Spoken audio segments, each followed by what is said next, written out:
नमस्ते, मेरा नाम सौरभ है। आप लल्लन टॉप देख रहे हैं और आप देख रहे हैं लल्लन टॉप के किस्से। वो वजह मेरी इकिगाई जिसके लिए मैं हर सुबह उठता हूँ कि आज अपने दर्शकों को एक नया किरदार, एक नई कहानी, कुछ नए पेज उनसे रूबरू करवाऊंगा। दलाई लामा के किस्से के पहले खंड में आपने उस बालक को सुना, देखा, जाना जिसने कुछ चीज़ों का चुनाव किया, एक छड़ी फेंकी, एक सीने से लगाई और उसकी जिंदगी बदल गई। आपने उसके संघर्षों को जाना, आपने माओ के साथ उसकी मुलाकात को जाना, आपने चीन की क्रूरता को जाना। अब आगे की कहानी।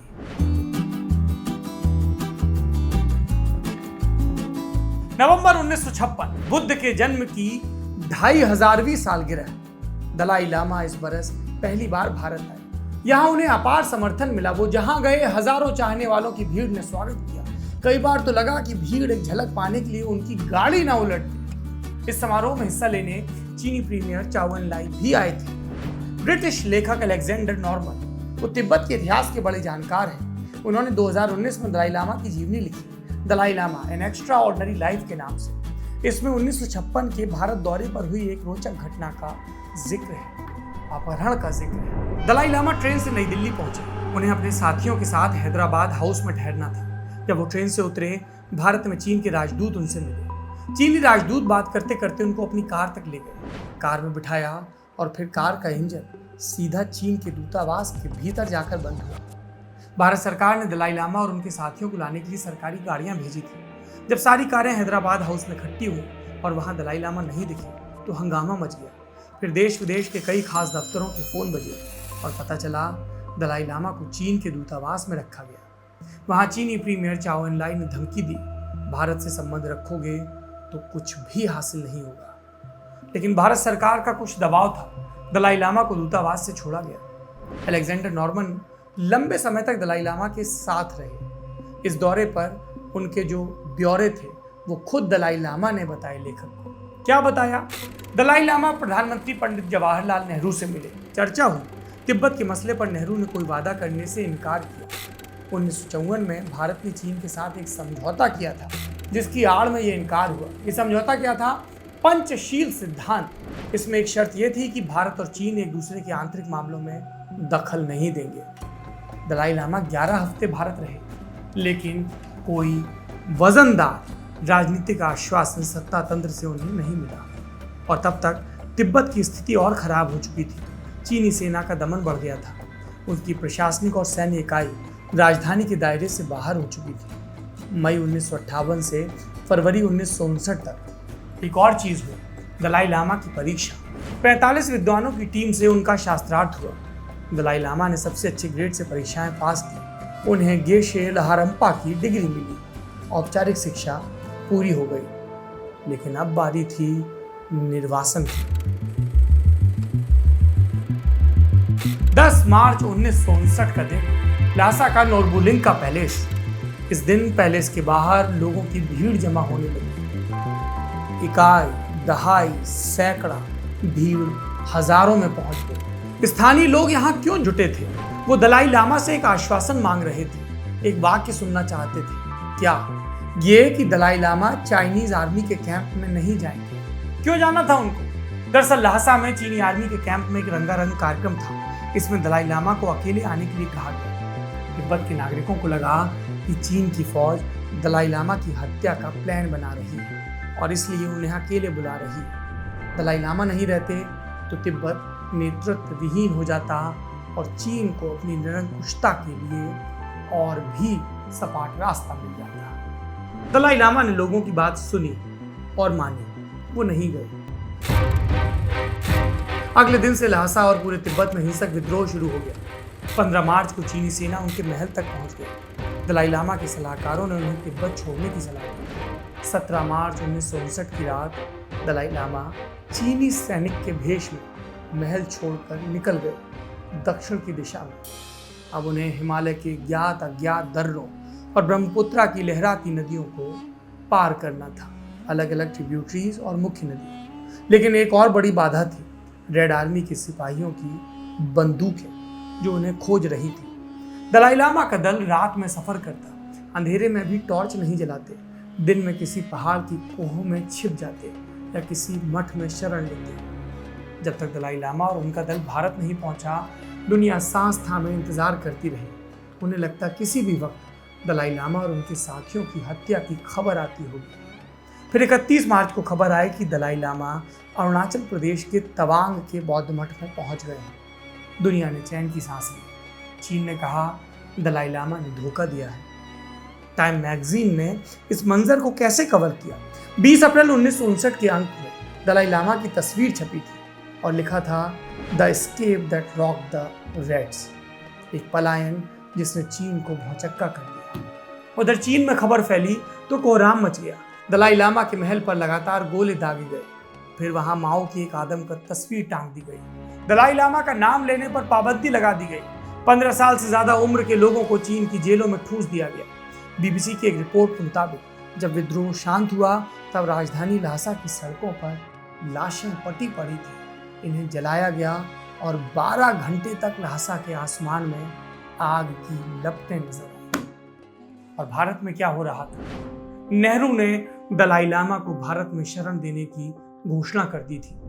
भारत सरकार के अधिकारियों ने सरकार के बिहाफ पर दलाई लामा का स्वागत किया। अप्रैल में ही लामा अपने समर्थकों के साथ मसूरी के बिड़ला हाउस पहुंचे। वहां एक प्रेस कॉन्फ्रेंस हुई। उसमें उन्होंने 17 सूत्री समझौते को खारिज कर दिया। बिड़ला हाउस में ही उनकी मुलाकात प्रधानमंत्री नेहरू से हुई। नेहरू ने धर्मशाला में तिब्बती लोगों के रहने के लिए जमीन दी और तिब्बतियों को रिफ्यूजी का स्टेटस। निर्वासन में कैसे थे दलाई लामा? इसके लिए आपको जानना होगा कि वो किस जगह जाकर बसे थे। दलाई लामा ने मसूरी प्रवास के दौरान अपने एक अधिकारी को बुलाया और कहा कि पंडित नेहरू ने जो जगह बताई है धर्मशाला की, जाओ जाकर देखो, पता करो जमीन कैसी है। वो अधिकारी कुछ हफ्ते धर्मशाला में रहा, वापस आया और बोला धर्मशाला का पानी यहाँ के दूध से भी मीठा है। ये सुनकर दलाई लामा के चेहरे पर दूधिया मुस्कान आ गई। उन्होंने कहा फिर देर किस बात की, धर्मशाला चलते हैं। अप्रैल 1960 में दलाई लामा लगभग 80,000 तिब्बतियों के साथ हिमाचल प्रदेश के धर्मशाला पहुंचे और वहीं से तिब्बत की निर्वासित सरकार चलाने लगे, जो अभी भी चलती है। तिब्बत के लोग भारत के रस में घुल गए। उन्होंने अपना स्वाद बरकरार रखा और भारत की गरिमा भी। और चीन, वहां पर तबाही अभी जारी थी। साल 1966 में माओ की प्रेरणा से चीन में एक सांस्कृतिक क्रांति की शुरुआत हुई। इसका मकसद क्या था? पुरानी परंपराओं और वर्गों को जड़ से मिटाना। ये आग तिब्बत में पहुंची। सैकड़ों की संख्या में बौद्ध मठ तोड़े गए। बौद्ध परंपरा की अमूल्य कृतियों को जलाया गया। मठों में घुसकर भिक्षुओं को टॉर्चर किया गया और बड़ी संख्या में चीन के मूल निवासी यानी हान लोगों को तिब्बत में बसा दिया गया। इरादा स्थानीय तिब्बत संस्कृति को पूरी तरह खत्म करना, दलाई लामा की स्मृति को खत्म करना। उनकी तस्वीर को बैन कर दिया गया। किसी घर में नजर आ जाती तो बिना सुनवाई के जेल में डाल दिया जाता और जेल में यातनाओं की एक लंबी और खौफनाक दास्तान लिखी जाती, यानी क्रूरता चरम पर थी। फिर आया सितंबर 1979। दलाई लामा ने पहल की। निर्वासन में रहते हुए एक 5 सूत्री योजना पेश की। उन्होंने मांग रखी चीन बाहरी लोगों को बसाकर तिब्बत के मुल्क को ना बिगाड़े, न्यूक्लियर कचरे को तिब्बत में ना डंप करे, मानवाधिकारों की रक्षा करे और आगे के संबंधों के लिए बातचीत शुरू करे। चीन ने क्या किया? इग्नोर किया, कोई ध्यान नहीं दिया। और ऐसे में तिब्बत की आज़ादी का संघर्ष आगे बढ़ गया, लेकिन हिंसक ढंग से नहीं, अहिंसक ढंग से। पूरी दुनिया इसे सलाम करती है और इस सलामी का एक रूप दिखा 1989 में, जब दलाई लामा को शांति का नोबेल प्राइज मिला। उन्हें विश्व शांति का खास प्रवक्ता कहा गया। टाइम मैगजीन ने उन्हें गांधी का बेटा कहकर संबोधित किया। नोबेल प्राइज के बाद लोगों की तिब्बत समस्या की तरफ नजर ज्यादा घूमने लगी। नोबेल प्राइज मिलने के 6 बरस बाद और 5 सूत्री फॉर्मूले के 26 बरस बाद दलाई लामा और चीन के बीच टकराव का एक नया अध्याय शुरू होता है। तारीख 14 मई 1995। इस दिन दलाई लामा ने 11वें पंचेन लामा को चुना, यानी उस व्यक्ति को चुना जो दलाई लामा के बाद अगले दलाई लामा का चुनाव करता। कौन था ये पंचेन लामा? 6 साल का एक बालक, नाम गेजुन ल्योकी नीमा। इस ऐलान के 3 दिन के बाद वो बच्चा परिवार समेत तिब्बत से गायब हो गया। उसके बाद उसे किसी ने नहीं देखा। सिर्फ खबरें आती हैं कि वो बड़ा हो गया, उसकी पढ़ाई हो गई और वो एक मामूली सी नौकरी करता है। क्यों करता है? क्योंकि इस बालक को गायब करने के बाद चीन ने अपना पंचेन लामा बिठाया। मकसद यही कि जब दलाई लामा की देह बीत जाए तो अपनी मर्जी के पंचेन लामा से अपनी मर्जी का चीन का पिट्ठू दलाई लामा चुना। लेकिन चीन डाल तो दलाई लामा पात पात। ना तो तिब्बत के लोगों ने चीनी कठपुतली पंचेन लामा को माना और ना ही दलाई लामा ने। वो मई 2011 में केंद्रीय तिब्बत प्रशासन से रिटायर हुए, अभिभावक हो गए और उन्होंने अब ये ऐलान भी कर दिया कि अगला दलाई लामा पंचेन लामा नहीं चुनेंगे, तिब्बत के नागरिक चुनेंगे जो भारत में निर्वासित हैं।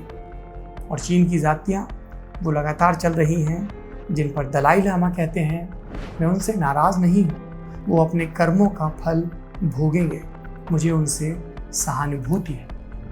जिस व्यक्ति को बुद्ध का अवतार कहा जाता हो, बुद्ध की परंपरा का वाहक कहा जाता हो, उससे आप इसी तरह की करुणा की उम्मीद करेंगे। दलाई लामा भारत में आए लेकिन भारत के जरिए पूरी दुनिया में पहुंचे। वो खुद, उनके विचार, उनका दर्शन, उनका ज्ञान जो सबको अभिभूत करता है, जो दुनिया को शांति के सूत्र में बांधने का इरादा रखता है, जो ये कहता है कि संसार की हर समस्या का इलाज है दया, अहिंसा और शांति, जो ये कहता है और मुस्कुराता है।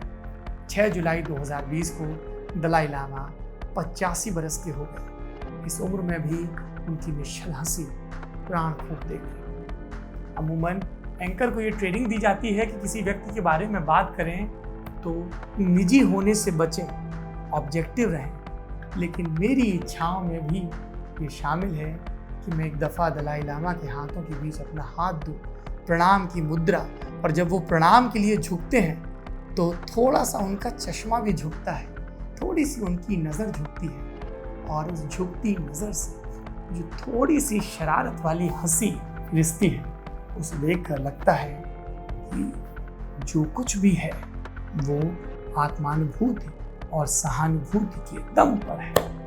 आप इस करुणा के विस्तार को कहीं तक ले जा सकते हैं। मैं आदि गुरु तक ले जा सकता हूँ जिन्होंने क्रौंच पक्षी का वध देखा तो मां निषाद कह के एक करुणा फूट पड़ी। दलाई लामा हर इच्छा को पूरा करने वाला रत्न, लेकिन तिब्बत की आज़ादी का उनका सपना अभी कोसों दूर है। चीन का दमन जारी है, तिब्बत में खुले पंखों की उड़ान बाकी है। तमाम नाउमीदियों के बीच उनकी कही एक बात को याद रखिए और तिब्बत के लोगों के संघर्ष में, समर्थन में खड़े होइए। क्या कहते हैं Dalai Lama? Change is eternal, परिवर्तन ही सत्य है। और तब दलाई लामा का एक और मतलब दिमाग में आता है। दलाई लामा मतलब युद्ध पर बुद्ध की विजय की अमिट लकीर। आप देख रहे हैं लल्लन टॉक।